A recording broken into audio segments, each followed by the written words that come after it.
Joining me now, Democratic Congressman Khanna of California, member of the House Armed Services Committee, and Democratic Congressman Jerry Connolly of Virginia, member of the House Foreign Affairs Committee. Both are members of the Oversight Committee. Congressman, welcome to the Sunday Show. Thank you both very much for being here. All right, Congressman Khanna, you've said you would save Speaker Johnson's the gavel on two conditions. Have those changed?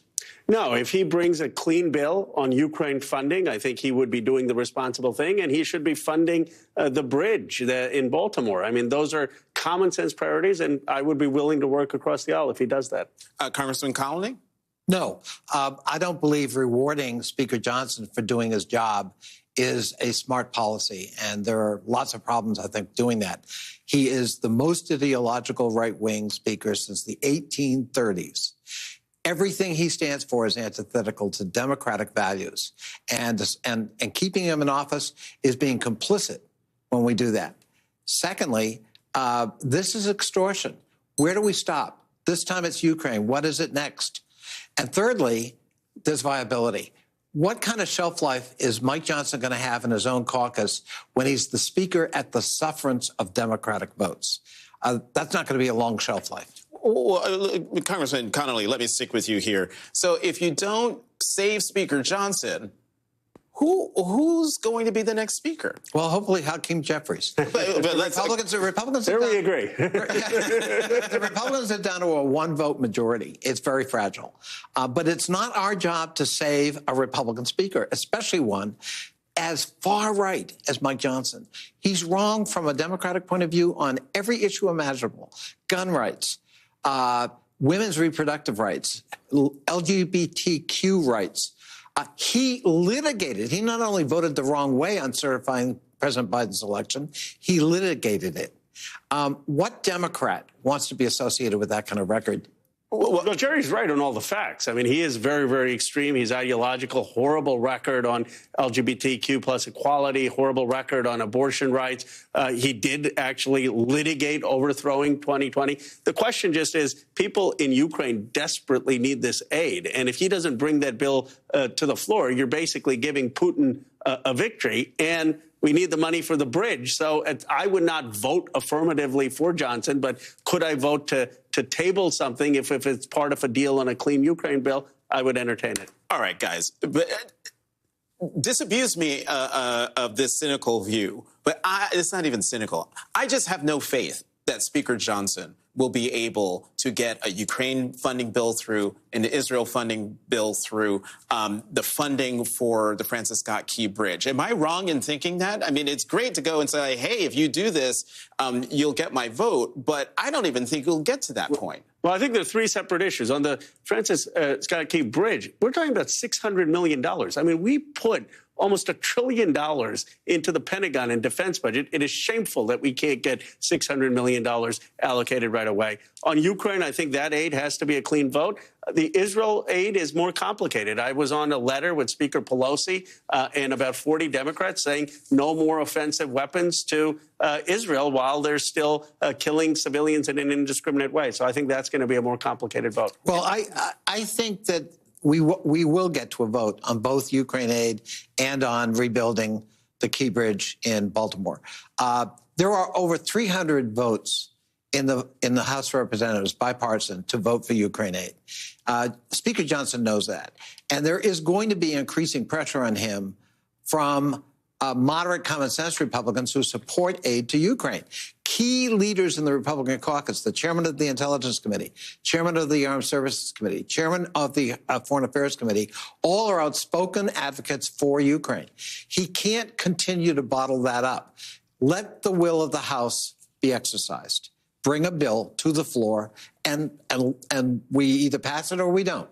You know, Congressman Khanna talked about the letter that you signed with former Speaker Pelosi putting conditions on aid to Israel. Senator Chris Van Hollen today urged the United States to withhold arms to Israel until the humanitarian crisis in Gaza is addressed. Let's listen to what he had to say. Until those conditions are met, then no, we should not be sending more offensive weapons to Israel, not to stop them permanently, but to effectively use our levers. That's what we're asking the President of the United States to do.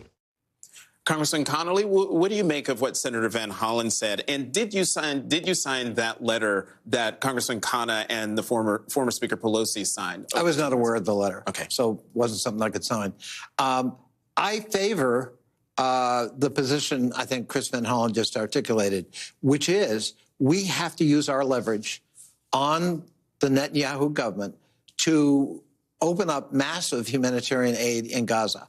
We should not be providing more offensive weaponry that could be used in Gaza until and unless the conditions the president set down with Netanyahu are met. They have not been met yet. I want to turn to one more thing. The House Intelligence Chair, Congressman Mike Turner, accused his colleagues of spreading Russian propaganda in the House. Let's listen. We see directly coming from Russia attempts to mask communications that are anti-Ukraine and pro-Russia messages, some of which we even hear being uttered on the House floor. I mean, there are members of Congress today who still incorrectly say that this conflict between Russia and Ukraine is over NATO, which, of course, it is not. And Congressman Khanna, that's pretty, I mean, that's a Republican chair of the Intelligence Committee saying something that I'd gotten used to them ignoring. You don't have to be on the Intelligence Committee to know that Republicans have been echoing talking points for Putin. I mean, it's mind-boggling. The party of Reagan basically wants to appease Putin, give them a chunk of Ukraine, let him do what he wants. And what is that sending to Xi Jinping? What signal is it sending to him? Take a chunk of Taiwan? It's appalling. Go ahead, Congressman. So I'm on the Oversight Committee, and I watched Jim Jordan on Judiciary and Jim Comer on Oversight, who are collaborating on an impeachment effort against President Biden. Who is their primary witness? Their primary witness is a Russian named Alexander Smirnov.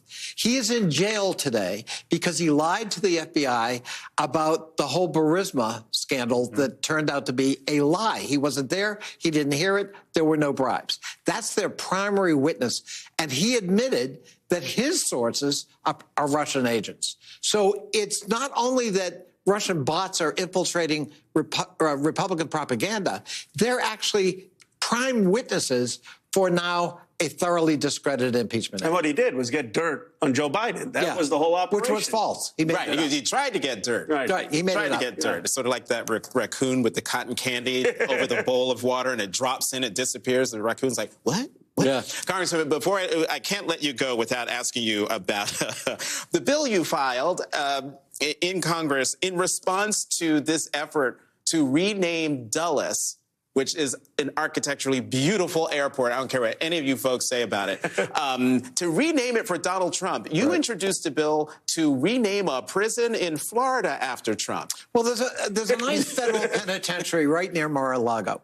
And I just thought, for a guy who's now got 88 criminal indictments pending, plus 2 major civil penalty trials that have already been resolved, costing him about $500 million, I think it's only fitting that if Republicans really want to honor Donald Trump, the most appropriate way to do that is to name a federal prison. He might be visiting soon after Donald J. Trump. You may get the Trump endorsement for that. I don't think there's a building he wouldn't want his name on.